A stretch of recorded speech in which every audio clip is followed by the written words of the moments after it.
নারীদেরকে ভোগ্যপণ্য হিসাবে বিবেচনা করে এই জামাত ইসলামী এবং শিবিররা। সার্জিস আলমদের কথায় যে ছাত্রলীগের মিল পাওয়া যায়, আমরা চাই না ছাত্রলীগের ভাষা কথা ফেরত আসুক। আপনার নামাজ কালাম পয়েন্ট ঠিক আছে, বাকি যে কাজগুলো করেন এজন্যই সারা বাংলাদেশের মানুষ মনে করে জামাত এবং শিবির মুনাফেক দল। বিভিন্ন জায়গায় জামাতের নেতৃবৃন্দ নারী বোনদেরকে চাকরি দেওয়ার প্রলোভনে বিভিন্ন জায়গায় অনৈতিক কাজ করছে।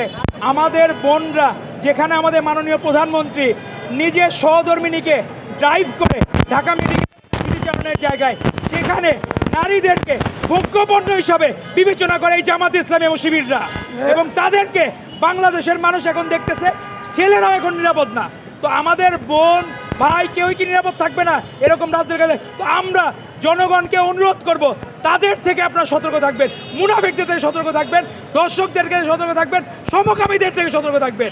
এবং আমাদের নতুন বাংলাদেশ, আমাদের মাননীয় প্রধানমন্ত্রী জনাব তারেক রহমানের নেতৃত্বে আমরা যে সাম্য মানবিক বাংলাদেশ বিনির্মাণ করতে চাই, আমরা ইনশাল্লাহ আমাদের মাননীয় প্রধানমন্ত্রী জনাব তারেক রহমানের নেতৃত্বে আমরা সত্যিকার সাম্য মানবিক গঠন করতে পারবো ইনশাল্লাহ। ক্লিক করা তার কথাবার্তায় হচ্ছে কি, ওই স্লোগানগুলো তো রয়ে গেছে, এগুলো ভুলতে পারে না।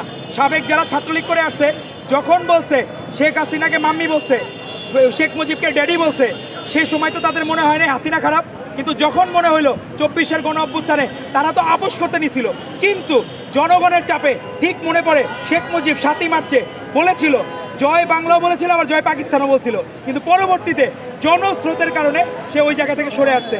তো আমরা অনুরোধ করব, সার্জিস আলমদের কথায় যে ছাত্রলীগের মিল পাওয়া যায়, আমরা চাই না ছাত্রলীগের ভাষা কথা ফেরত আসুক। ছাত্র দলের দ্বারা কোনো ক্যাম্পাসে কেউ আক্রান্ত হচ্ছে না, কোনো ক্যাম্পাসে ছাত্রদল হল থেকে কাউকে বিতাড়িত করতেছে না। আপনারা আর কি চান?